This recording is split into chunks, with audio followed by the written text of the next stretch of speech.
Walang sapat at angkop na salita para mailarawan ang sakit na nararamdaman ng isang magulang na nawalan ng anak. Dahil ang puso ko'y nakakapit sa'yo.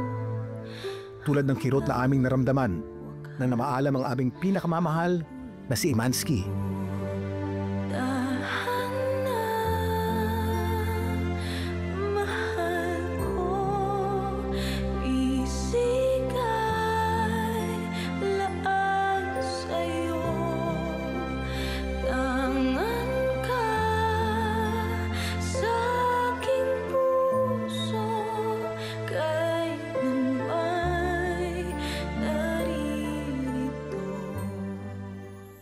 It's like 2:30 a.m. right now. I decided to have a late night snack. Ang anak kong si Emmanuel. Si Eman ay isang sparkle artist at content creator na minahal ng marami sa TikTok. Magandang hapon, mga kababayan. Nayon.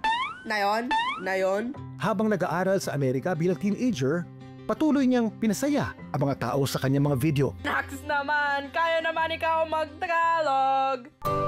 Pero higit sa lahat, si Eman ay authentic, mabait, at matapang.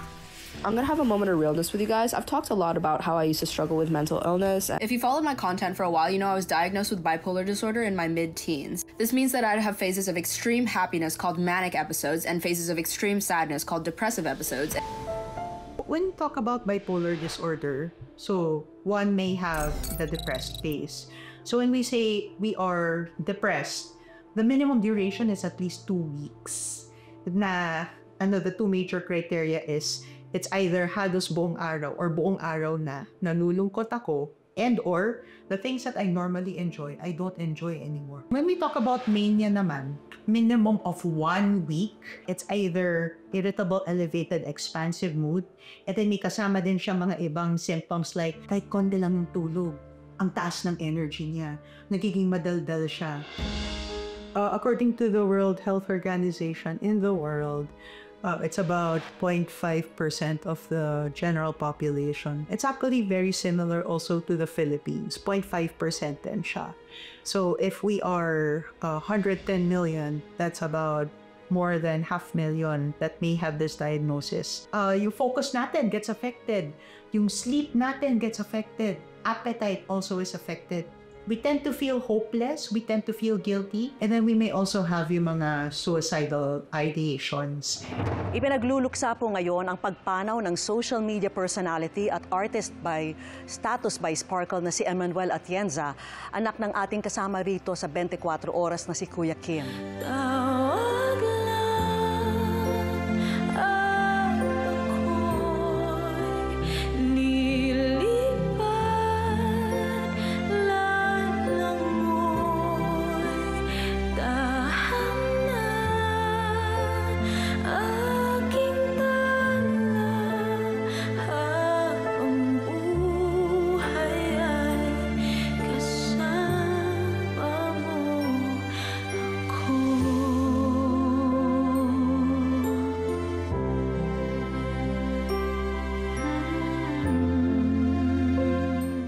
Grief or bereavement. So this is the sadness that we experience after losing a loved one. So they say nga na the price of love is grief. And when the moment I found out,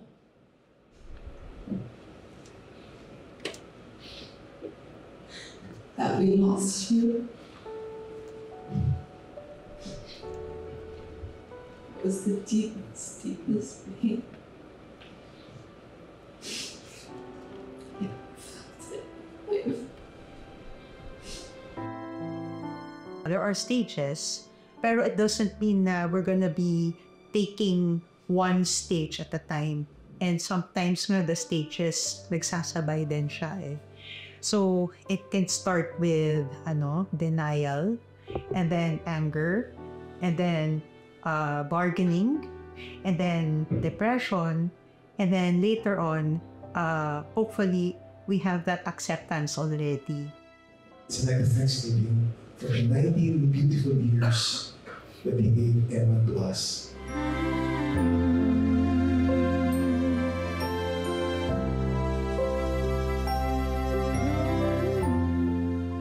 Emma was such a beautiful, beautiful, kind person. When Emma is gone, this is the lowest point in my life. But I have hope. Because if I'm kind today, just a little kind, then Emma is alive in my heart. Anong message mo kay Lolo? Mahal kita, Lolo. What's your wish naman? To make people happy and make myself happy in the process. Salamat, May Eman, sa liwanag na iniwan mo sa amin. Hindi man kita kasama ngayon, ramdam ko pa rin ang kabutihang binahagi mo sa mundo. Emma, you're my sunshine. My love. My everything. And one day we'll be together again. I love you. Ang buhay ay kasama mo ako.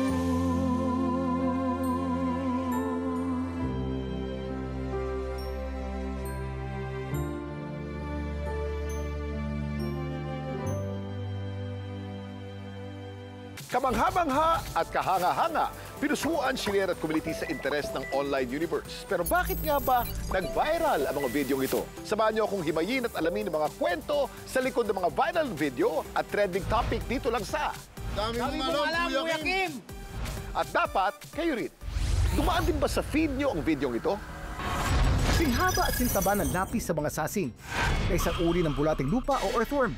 Di pa kayong tumikim ng sasing? Nakita niyo na rin ba ito? Mga unggoy. Sumasalakay. At pakalat-kalat sa daan. Yan ang pinakita sa video ng tubong Quezon Province na si Mario. Dito po sa lugar na ito, madalas sila natatagpuan sa spot na ito. Ano nga ba ang tunay na nangyari dito?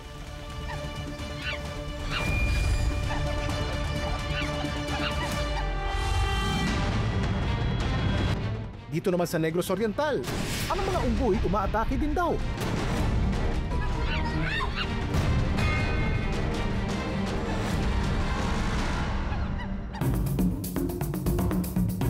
Pero ang totoo niyan, isa itong monkey sanctuary. Pwede makapag-interact sa mga unggoy na para bang nasa natural habit lang nila. Sila yung mga Philippine long-tailed macaques. Ang buntot nila halos singhaba lang ng katawan nila.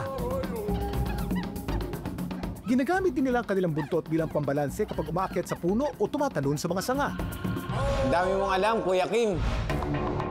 Para sa safety ng mga turista at ng mga unggoy, may mga tagapamahala sa lugar na laging nagpapaalala at naglilimita sa dami ng mga turista. Dito naman sa Quezon Province, pinag-iingat sa zigzag road na ito ang mga motorista. Hindi lang dahil takaw aksidente ito, kundi dahil may mga unggoy na pakalat-kalat sa daan.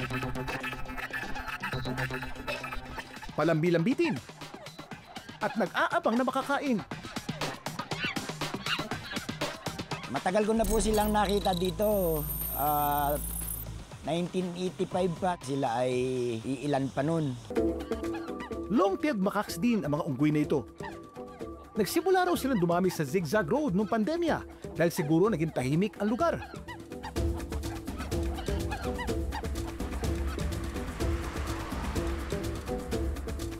Ito po kasi ay parte ng ating Quezon Protected Landscape kung saan marami pong mga hayop na naninirahan dito. Isa na po yung mga reported na unggoy or yung ating mga long-tailed macaque. Pero nang sila'y dumami, marami naman ang nawili. Talagang sila ay tuwan-tuwa, kaya halos gusto nila pakainin. Mayroon pa nga po ditong dumadayo.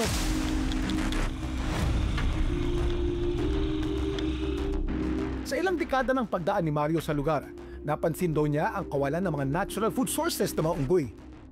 Naawa po ako sa kanila dahil sila ay walang makain, walang bungang kahoy. Sana naman po, mabigyan po nila ng pansin ang kanilang kalagayan dito. Pero ang pagpapakain sa mga unggoy, Maigpit na raw na pinagbabawal ngayon. Ang posible pong mangyari, magiging aggressive na sila kapag hindi na sila binibigyan ng pagkain. May mga signage na rin daw silang nilalagay bilang paalala sa mga turista. At gumawa na rin sila ng mga hakbang para mas maprotektahan ng mga unggoy. Sa tulong po ng DNR, specifically po yung Protected Area Management Office, sila po yung tumutulong na ma-regulate or maprotektahan po yung mga animals na naninirahan po doon sa ating protected landscape, kung saan sila po ay nagkakaroon ng quarterly monitoring po ng area para po mapangalagaan yung mga naninirahan doon. Ang pagpapakain sa wild animals, imbis na makatulong ay pwedeng maging sanhi para mabago ang nature ng animals at mawala ang kanilang survival instincts. Pwede kasi silang masanay na nakukuha ang pagkain ng walang kahirap-hirap. Ang dami mong alam, Kuya Kim! Nabibuild up yung confidence nila towards yung presence ng human. Eventually kasi yan, kung meron ka mga daladalahin, uunahan ka na yan. Maaring buksan niya yung gamit mo o hablutin o nakawin. Maaari rin silang pumunta sa mga kabahayanan at mag-invade ng mga bahay, tingnan ang laman ng mga kaldero. Kaya kung madaan man kayo sa mga lugar na may mga ligaw na hayop, huwag nating a-approach ng masyadong malapit. From a distance, obserbahan na lang natin. You can take picture, okay, pero never touch them at huwag tayong mag-offer ng pagkain sa kanila or anything. likas sa atin na maging mabait pagdating sa mga hayop. Isang paraan na nga natin ay ang pagbibigay ng pagkain. Pero may mga pagkakataon na hindi ito dapat gawin. Ayon sa mga eksperto, kagaya ng mga unggoy sa atimunan. Mas mabuti kung hahayaan natin silang mag-explore sa kanilang kapaligiran at matutong mabuhay sa sarili nilang paraan. Ang dami mong alam, Kuya Kim! Pambihirang nilalang na nangingintabang kulay. Biglang humahaba at dumiliit. Nag-iibang anyo pa, parang alien sa pelikula. Pero wala raw dapat katakutan na hindi alien kundi kakaibang bulate lang ang nasa video na kinakain pa raw ng iba. Iti na sa kalami.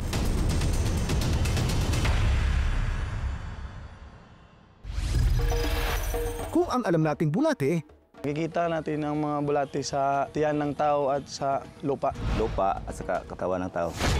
pwes ibahin niyo raw to dahil ang bulate sa video laking dagat daw. Tinatawag itong sasing. Madali itong tukuyin dahil sa kakaibang hugis ng katawan na parang may manipis na buntot sa dulong bahagi.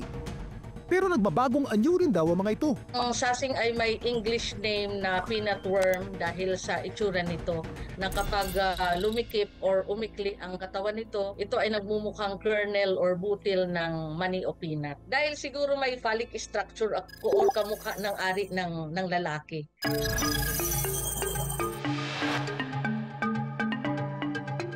Dito sa karagatan ng Colambog, Lanao del Norte, sagana daw ang mga sasing. Ang binatang mangingisda na si Alvin, expert daw sa paghuli nito. Lahat po kami magkakapatid, kumakain po ng sasing. Ang nag-introduce po kay ang aking papa. Kasi sinasama po ako sa mga lakad niya sa dagat. Malaking biyaya daw sa kanilang pamilya, ang libreng ulam mula sa dagat. Kaya naman mukha man daw bulate, paborito nila ito ikilaw o kung minsan kainin kahit hilaw. Hindi po ako nadidiri, masarap talaga. Sinasabay nga ni Alvin ang pagbablog tuwing siya'y nasa dagat. Yung mga sasing, dire kay pratual lang po rin. Isa nga sa mga pumatok sa kanyang videos ang bulating sasing. Mahilap daw ito kapag hinuhuli. Dito sila tumitira sa buhangin, minsan sa mga corals at sa shell. Kailangan itong bungkalin at huliin ng mabilisan. Pero kung ito'y bulate, bakit nasa dagat?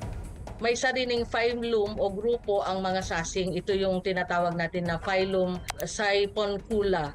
Samantalang ang mga bulate ay nabibilang po doon sa tinatawag nating phylum Annelida o mga segmented worms. Ang sasing ay walang segmentation o yung mga guhit-guhit o pagkakaputol ng kanyang katawan. May dalawang bahagi ang katawan ng sasing, ang trunk o yung mas matabang parte at introvert o yung mas payat. Ang dahilan kaya ito nagbabagong anyo ay dahil retractable ang kanilang introvert. Ibig sabihin, kaya nila itong ipasok sa loob ng katawan at ilabas ulit kapag kailangan. May tentacles ito sa dulo na nagsisilbi nitong bibig, kaya makapit ito sa buhangin. Dami mong alam, Kuya Kim. Sapat lang naman daw ang dami ng hinuhuli ni na Alvin para ulamin. Kunin niya yung lamang loob niya. Mapait kasi ito eh. Bago kainin, siyempre kailangan linising mabuti. Pwede nang kainin natin. Kahit hilaw pa, ang sarap-sarap talaga. Kung may hahalin tulad daw ito sa ibang pagkain, malapit daw ito sa isaw ng manok. Pero ang bagay na luto raw dito, hindi inihaw kundi tinolang sasing sa maulang panahon. Healthy kung sasawgan pa ito ng upo at kangkong. At saka isunod natin yung sasing. Haluin lang. Yung katas na yung sasing. Kasi ito yung pangpalasa para masarap ang ating niluto. Pakuluin natin. Makalipas ang 5 minuto, pwede na. Ito na po ang ating tinulang sasing. Ito nga raw ang comfort ulam ng pamilya ni na Alvin. Sarap. Lasang-lasa mo talaga yung sasing. Masarap, malinamnam. Medyo may matamis at medyo maalat. Ang sasing naman po ay excellent source ng protein. Mayaman din daw ito sa minerals tulad ng zinc para sa immune function, iron na sumusuporta sa blood formation at nakakaiwas sa anemia, at calcium na nagpapalakas ng buto at nerve function. Dami mong alam, Kuya Kim. Ang paalala ng eksperto kina Alvin at sa iba pang kumakain ng hilaw na sasing. Generally, hindi ligtas kainin ang hilaw na sasing dahil mataas ang risk ng bacterial contamination dito, lalo na kung ang pinagpupunan nito ay nasa mga polluted areas. So pwede rin kasi magkaroon ito ng mga Vibrio, mga E. coli o kaya Salmonella. Kung anong lawak ng dagat, ay siya rin dami ng mga hayop na hindi lang nakakatulong sa kalikasan.